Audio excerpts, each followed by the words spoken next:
नमस्कार, मैं हूं रवि तिवारी। आप देखना शुरू कर चुके हैं लोकल टीवी। आसिफ मेमन जी बीजेपी के वरिष्ठ नेता हैं, समाज सेवी हैं। दिल्ली जाकर क्षेत्र हित को लेकर लगातार मांग कर रहे हैं। नगर पंचायत देवभोग के विषय में उन्होंने मांग रखी है। आपको बता दूं कि आसिफ जी ने, जो तोखन साहू जी हैं, आवास एवं शहरी विकास राज्य मंत्री भारत सरकार के, उनके पास उन्होंने नगर पंचायत देवभोग में प्रधानमंत्री आवास, तालाब सौंदर्यीकरण, मॉडल बस स्टैंड और गार्डन के लिए उन्होंने आवेदन जो है पेश किया है। आसिफ जी ने जो है प्रधानमंत्री आवास के लिए, कुष्टामुड़ा तालाब सौंदर्यीकरण के लिए, राजा तालाब सौंदर्यीकरण के लिए, मॉडल बस स्टैंड के लिए और गार्डन निर्माण के लिए उन्होंने मंत्री जी के पास जो है नगर पंचायत के जो लेटर पेड है, राजेश तिवारी जी हैं, राजेश तिवारी जी ने अपने लेटर पेड में आसिफ जी को जो है नगर पंचायत के संबंध में जानकारी दी है। उस जानकारी को आसिफ जी ने जो है मंत्री जी को अपने ज्ञापन के रूप में सौंपा है। मंत्री जी को अवगत करवाया है कि देवभोग अभी अभी 6 महीने पहले नगर पंचायत बना है। ऐसे में देवभोग के विकास के लिए इन चीज़ों की महती आवश्यकता है। प्रधानमंत्री आवास अनुमानित लागत 23.32 करोड़, कुष्टामुड़ा तालाब सौंदर्यीकरण 70 लाख, राजा तालाब सौंदर्यीकरण 60 लाख, मॉडल बस स्टैंड जो है 1.50 करोड़, 1.5 करोड़ और गार्डन निर्माण 70 लाख। ये मांग जो है राजेश तिवारी जी, जो अध्यक्ष नगर पंचायत देवभोग के, उनके लेटर पेड के माध्यम से, जो लेटर पेड में जानकारी बनाकर राजेश जी ने व्हाट्सअप जो है आसिफ जी को किया था और आसिफ जी के माध्यम से जानकारी, ये सब तमाम चीज़ों की जानकारी ये मंत्री जी तक आसिफ जी ने पहुंचाया है। और इसके साथ साथ आसिफ जी ने बृजमोहन अग्रवाल हैं, जो सांसद हैं, जो रायपुर लोकसभा क्षेत्र के, उनसे दिल्ली में मुलाकात की है। मुलाकात के दौरान राइस मिल एसोसिएशन के जो अध्यक्ष हैं वे भी साथ रहे। वहीं आसिफ जी ने इस दौरान ऋषि झरन के लिए 10 लाख रुपए की मांग की है।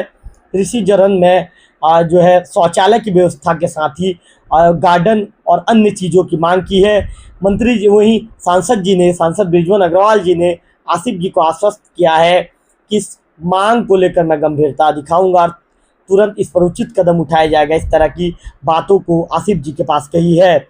इस मामले को लेकर हम आसिफ जी को सीधे लाइन पर जोड़ेंगे और उनसे बातचीत करेंगे कि केंद्रीय राज्य। आसिफ जी, लोकल टीवी में स्वागत है आपका। हाँ सर। आसिफ जी, आपने केंद्रीय राज्य मंत्री तोखन साहू जी से मुलाकात की है। नगर पंचायत के किन मांगों को लेकर आपने उनके पास ज्ञापन के माध्यम से जानकारी दी है? ज्ञापन के माध्यम से मैं जानकारी दी है तालाबों की सौंदर्यीकरण, गार्डन, लाइटिंग और क्या बोलना चाहिए उसको, अपना जी बताइए। मीटिंग हॉल हो गया, इनका ऑफिस हो गया जी, ये सब चीजों के लिए मैंने मांग रखा है और उनको ज्ञापन पत्र सौंपा है। क्या कहा आसिफ जी मंत्री जी ने? मंत्री जी ने बिल्कुल मैं करवा के इसको देता हूँ। आसिफ जी, लंबे समय के बाद किसी नेता ने ऋषि झरन को लेकर उचित कदम उठाए, ऋषि झरन के विषय में सोचा है। आपने रायपुर लोकसभा क्षेत्र के सांसद बृजमोहन अग्रवाल जी से मुलाकात किया है। बृजमोहन अग्रवाल जी को मुलाकात के दौरान आपने ऋषि झरन के विषय में किन बातों को अवगत करवाया है? क्या है, हम राइस मिल एसोसिएशन के हमारे कांतिलाल बोत्रा जी के साथ में हम कल गए हुए थे माननीय हमारे अग्रवाल जी के पास जी। तो बोले आसिफ भाई अपना ऋषि झरन का क्या हाल चाल है? मैं बोला भैया ऐसे ऐसे पोजीशन है और वहाँ पे अपने को लाइटिंग व्यवस्था और गार्डन वगैरह, बच्चे का झूला वूला खेलने का, ये सब अपने को कुछ चबूतरा हो जाए मीटिंग टाइप का, मेरे कुछ 10-12 लाख रुपए की फंड चाहिए जी। बोले ठीक है मैं करवा देता हूँ। बोले मैं कल ही करवा देता हूँ जी। ये बात उन्होंने किया है और बात की है सबसे मैं जी। बृजमोहन जी ने क्या कहा, कब तक उन्होंने को लेकर मैं कल ही करवा देता हूँ बोले जी। जी जी। आसिफ जी, इसके साथ साथ हम अपने अन्य भी मंत्रियों से मुलाकात की है, नौरंगपुर के सांसद से भी मुलाकात की है, उनके साथ मुलाकात कैसा रहा आसिफ जी आपका? नौरंगपुर के सांसद जी के साथ बढ़िया मुलाकात हुआ। उन्होंने पूरा वादा किया है कि विशाखापट्टनम बस मैं चलवाऊंगा मेरी तरफ से, और जो रास्ता की जो बात कर रहे हैं इसे मैं तुरंत करवाऊंगा। आसिफ जी, जनहित को लेकर लगातार आपकी सक्रियता दिख रही है। आप दिल्ली दौरे पर हैं, लेकिन क्षेत्र के विषय में आपको, क्षेत्र के विकास को लेकर आपको चिंता है। आसिफ जी, जिस तरह से कामकाज कर रहे हैं, कि आपका कामकाज का तरीका लगातार जारी रहेगा? ये जारी रहेगा अभी, और मेरे को एक और काम करवाना है वहाँ पे, इंजीनियरिंग कॉलेज और हॉस्टल गरीब बच्चों के लिए देवभोग में खुलवाना है जी। तो मैं हमारे जो भाई तिवारी जी हैं और उपाध्यक्ष हमारे दोहरा जी हैं नगर पंचायत के जी। उन्होंने मैं लेटर मंगवाने के लिए बोला हूँ, मैं प्रधान जी को दूंगा, प्रधान जी बोले हैं हो जाएगा काम, लेटर बनवा के भिजवाइए मेरे। आसिफ जी, आने वाले दिनों में और किन किन मंत्रियों से आप मुलाकात कर सकते हैं, किन बातों को रखेंगे उनके पास? अभी हमारा मुलाकात हमारे गृह मंत्री से होने का दिख रहा है 1-2 दिन में। जी जी जी। आसिफ जी, खाद्य मंत्री से भी आपकी मुलाकात नहीं हो पाई है?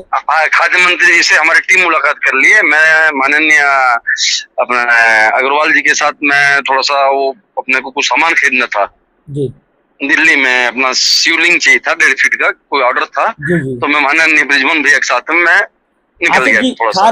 खाद्य मंत्री जी से क्या बातचीत हुई जब आपके एसोसिएशन से? खाद्य मंत्री जी से ये बात हुई है, पूरी उनके IAS रेंज के पूरे अधिकारी को बुलवाए थे उन्होंने जी, और हमारे राइस मिलों चर्चा हुई है और अपॉइंटमेंट मिला है हमको अभी 12:30 बजे का खाद्य सेक्रेटरी ऑफ इंडिया का जी। आज हमारे राइस मिलों का काम हो जाना चाहिए, उम्मीद है मेरे को। आसिफ जी, मंत्री जी को आपके एसोसिएशन के जो अध्यक्ष हैं और अन्य सदस्यों पदाधिकारियों ने किन बातों से अवगत करवाया है? बस 147 राइस मिलें बंद हैं और 1.25 लाख 1.5 लाख मजदूरें आज बेघर हो गए हैं। राइस मिलों की बोझ बढ़ते जा रही है, ब्याज बैंकों की बढ़ते जा रही है, बहुत सारी बातें हुई इस विषय में। आसिफ जी, हमारे लोकल टीवी के दर्शक ये भी जानना चाहेंगे कि आखिर आपके अंदर आसिफ जी ऐसी सोच कैसे आई कि मैं दिल्ली जाऊंगा और क्षेत्र हित में मंत्रियों के पास बात को रखूंगा?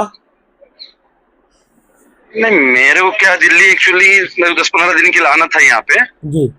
तो हमारा ये है कि भाई हम आ रहे हैं किसी काम से, हमारे विकास हो जाए, हमारे ब्लॉक का विकास हो जाए जी, बस यही सोचा और बाकी कुछ नहीं। मेरे ऊपर जैसे राजनीति करने कोई ऐसे कुछ है नहीं मेरे को जी जी जी। आसिफ जी, मैंने आपके अंदर एक चीज देखा है, आप बिना स्वार्थ के काम करते हैं आसिफ जी। जी जी बिल्कुल, मेरा पे 100% है जी। तो चलिए आसिफ जी, लोकल टीवी के साथ जुड़ने के लिए आपका धन्यवाद। धन्यवाद धन्यवाद। तो आसिफ मेमन जी को आपने सुना, जो बीजेपी के वरिष्ठ नेता हैं। उनका कहना है कि मेरे अंदर किसी तरह का कोई स्वार्थ नहीं है, मैं सिर्फ चाहता हूं कि मेरे देवभोग ब्लॉक का विकास हो जाए, मेरे देवभोग नगर पंचायत का विकास हो जाए, इसीलिए मैं काम कर रहा हूं। राजेश तिवारी जी को लाइन पर जोड़ूंगा और उनसे जानेंगे कि आखिर क्या मामला है। जिस तरह की बातें उनके लेटर पैड में दिल्ली में गई है और आसिफ मेमन जी ने तमाम मंत्रियों को उन बातों से अवगत करवाया है, तो राजेश जी से भी बातचीत करेंगे कि देवभोग में भी किस तरह के विकास को लेकर भी देवभोग है बात जो रहा है, किस तरह की चीज़ें अभी देवभोग में चाहिए। चूँकि अभी देवभोग नगर पंचायत बना है, तो कहाँ पे कौन सी विकास की चीज़ें अभी अटकी हुई है, कहाँ पर फाइल भेजा गया, फाइल में काम नहीं हो पा रहा है, तमाम चीज़ों को लेकर उनसे बातचीत करने का प्रयास करेंगे। लेकिन जो राजेश तिवारी जी फ़ोन नहीं उठा रहे हैं किसी कारणवश, ऐसे में जो सुशील यादव जी है नगर पंचायत के जो उपाध्यक्ष हैं, उनसे बातचीत करेंगे और उनसे बातचीत करने के बाद जानने का प्रयास करेंगे कि आखिर किन मांगों को लेकर नगर पंचायत के पदाधिकारी लगातार काम कर रहे हैं।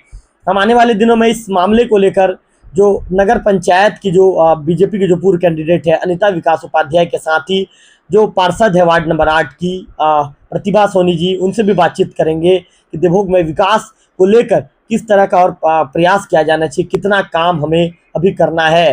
क्योंकि देवभोग अभी नगर पंचायत बना है, तो विकास के जो ग्राफ है, विकास का ग्राफ अभी तक जितनी ऊंचाई से बढ़ना चाहिए ऊंचाई से बढ़ता नहीं दिखा है। देवभोग में कई तरह की चीज़ें, कई मूलभूत आवश्यकता है जो चीज़ें अभी तक कंप्लीट नहीं हो पाई है। ऐसे में उन पर काम किया जाना जरूरी है, उन चीज़ों को महती आवश्यकता है।